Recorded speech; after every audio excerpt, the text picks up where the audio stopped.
Hi friends, Bhushan G S classes में आपका स्वागत है। हमारा टॉपिक चल रहा है मुगल वंश। मुगल वंश में अभी तक हमने चैप्टर 1 जो बाबर के विषय में किए हैं, तो आइए हम आगे देखते हैं। बाबर ने भारत के सीमा क्षेत्र पर कई बार आक्रमण किए, जिसमें उसने विजय प्राप्ति की।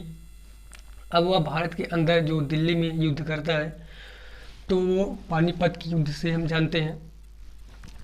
बाबर के युद्ध के समय भारत की राजनीतिक स्थिति क्या थी, थोड़ा हम उसको समझेंगे। उसमें स्थिति क्या थी कि भारत में सल्तनत वंश का शासन चल रहा था। उसमें इब्राहिम लोदी शासन कर रहे थे। और बात करें दक्षिण साइड में, तो विजयनगर साम्राज्य जो काफ़ी फैला हुआ था, वहाँ पर राजा कृष्णदेव राय। और उत्तरी साइड में म्यांमार से राणा सांगा। और बात करें बहमनी साम्राज्य की, तो वो 5 भागों में बढ़ चुके थे। ये सब आपस में ही संघर्ष कर रहे थे। बाबर जब यहाँ पर देखता है, इस साम्राज्य को इस भारत के अंदर देखता है, तो वो समझ जाता है कि इस वक्त मुझे भारत पर आक्रमण करना काफ़ी उचित रहेगा। और बाबर को भारत से, जैसे मान लीजिए राणा सांगा का बुलावा था कि आप आकर दिल्ली पर आक्रमण करिए, हम आपका सहयोग करेंगे। और इब्राहिम लोदी का चाचा, उसका भी कहना था कि आप आकर आक्रमण करिए। और दौलत खान लोदी जो पंजाब में शासन कर रहे थे, उसने भी निमंत्रण किया कि आप आकर यहाँ पर आक्रमण करिए। तो इन सब कारण के कारण बाबर जो है युद्ध करता है। और पानीपत का युद्ध होता है 21 अप्रैल 1526 ईस्वी में। आप इस डेट को याद रखेंगे, क्योंकि बहुत सारे एग्जाम में पूछा जाता है। बाबर ने दिल्ली सल्तनत इब्राहिम लोदी को पराजित किया।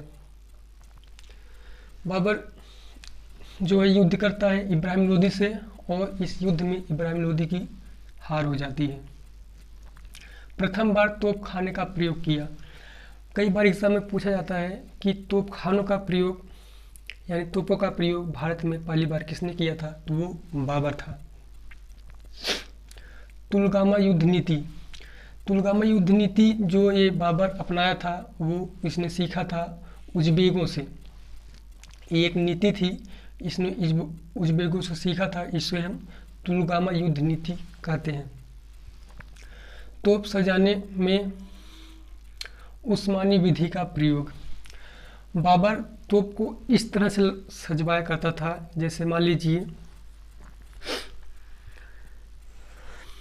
बीच में वो गड्ढा करवा देता था और तोप यहाँ पर ऐसे लगवा दिया करता था, और उसके सैनिक जो थे इस गड्ढे के अंदर सारे हो जाते थे।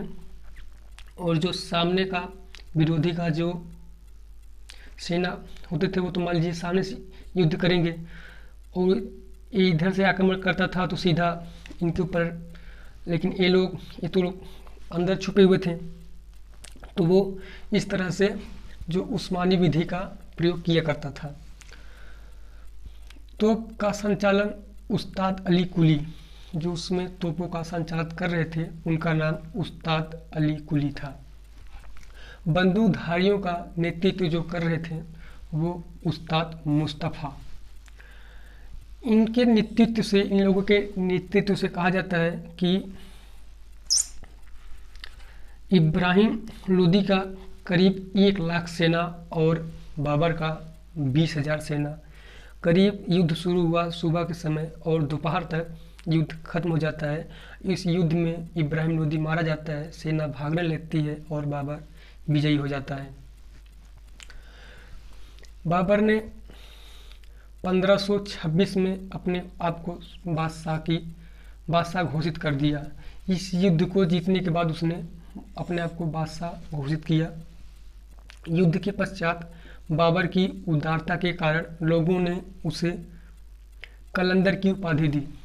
बाबर जब यह युद्ध जीतता है, तो वो जनता में चांदी के सिक्के बंटवाने लगता है, तो इस उदारता के कारण वहाँ के लोगों ने उसे कलंदर की उपाधि दी। और इस युद्ध से बाबर मुगल वंश की स्थापना करता है भारत में। आगे ये देखते हैं हम खानवा का युद्ध। ये जो युद्ध है, पानीपत का युद्ध, खानवा का युद्ध, चंदेरी का युद्ध, घाघरा का युद्ध, अक्सर बाबर से रिलेटेड ये 4 युद्ध पूछे जाते हैं। अगर आपसे पूछा जाए कि बाबर ने भारत पर कुल कितनी बार आक्रमण किया था, तो वो टोटल 8 बार किया था। बाबर ने राजपूत शासक राणा सांगा को पराजित किया। 17 मार्च 1526 में बाबर राणा सांगा से युद्ध करता है और इस युद्ध में राणा सांगा पराजित हो जाता है। कहा जाता है कि राणा सांगा अपने जीवन काल में करीब 80 से भी ज़्यादा युद्ध लड़े थे। उसके शरीर पर करीब 100 तलवारों के निशान पड़े थे। राणा सांगा बाबरनामा में लिखता है कि इब्राहिम लोदी की अपेक्षा बाबर उल्टा था। इब्राहिम लोदी की अपेक्षा राणा सांगा उल्टा था। कहा जाए कि उसने इब्राहिम लोदी का वंश जो है बहुत आसानी से जीत लिया, लेकिन राणा सांगा एक लड़ाकू सेना योद्धा थे, इसको पराजित करना नामुमकिन था। लेकिन इसने अपने दिमाग का प्रयोग किया। बाबर ने इस युद्ध में जिहाद का नारा दिया। जिहाद का अर्थ होता है कि इस्लाम धर्म की रक्षा करना। इसने इस युद्ध को धर्म में शामिल कर दिया। और पूछा भी जाता है कि जिहाद का नारा किसने दिया था युद्ध में, किस युद्ध में दिए थे, तो वो खानवा के युद्ध में और बाबर दिया था। युद्ध के पश्चात गाजी की उपाधि धारण की। गाजी का अर्थ होता है काफिरों को मारने वाला। बाबर या युद्ध जीतने के बाद राजपूतों का सर कटवाकर एक मीनार की तरह ऊंची बनवा दिया था। उसने यह बताया कि हमने इस्लाम की रक्षा की है। 30 जनवरी 1528 ईस्वी को जहर देने के कारण राणा सांगा की मृत्यु हो जाती है। तो आइए हम आगे देखते हैं चंदेरी का युद्ध। 29 जनवरी 1528 ईस्वी में यह युद्ध बाबर और मेदिनी राय के बीच में होता है। मेदिनी राय जो राणा सांगा के साथ इस युद्ध में बाबर के साथ लड़े थे। यह मालवा और बुंदेलखंड की सीमा पर स्थित एक महत्वपूर्ण व्यापारिक एवं राजनीतिक केंद्र था। बाबर ने मेदिनी राय को एक खत लिखा और उस खत में कहा कि आप अपने आप को हमारे सरेंडर कर दीजिए। लेकिन मेदिनी राय ने इस प्रस्ताव को नहीं माना। तो बाबर ने इस युद्ध में राजपूत सरदार मेदिनी राय को पराजित किया। उसकी 2 पुत्रियों को अपने पुत्र हुमायूं और कामरान को भेंट दे दिया। इस युद्ध में उसने जिहाद का नारा दिया। इस युद्ध में भी उसने जिहाद का नारा दिया। इस युद्ध में भी उसने इस्लाम से जोड़ दिया। घाघरा का युद्ध 6 मई 1529 ईस्वी में ये घाघरा नदी के किनारे होता है। बाबर ने अफगान शासन महमूद लोदी को पराजित किया। महमूद लोदी जो था वो इब्राहिम लोदी का भाई था, जो अफगान पर शासन कर रहा था, लेकिन आकर बिहार में उस समय था और बाबर को कई बार अटैक करता था, लेकिन वो असफल हो जाता था। बाबर का अंतिम युद्ध यही था।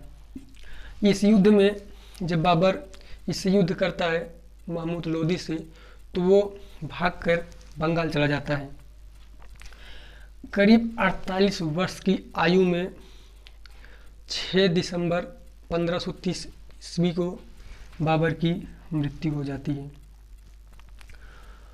उसके शव को पहले आगरा में आरामबाग में, बाबर एक आगरा में आरामबाग बनवाया था, उस आरामबाग में इसके शव को पहले रखा गया था और बाद में उसे काबुल में दफनाया गया। बाबर ने अपने अकबरनामा में कहा भी था कि हमारे शव को काबुल में दफनाया जाए।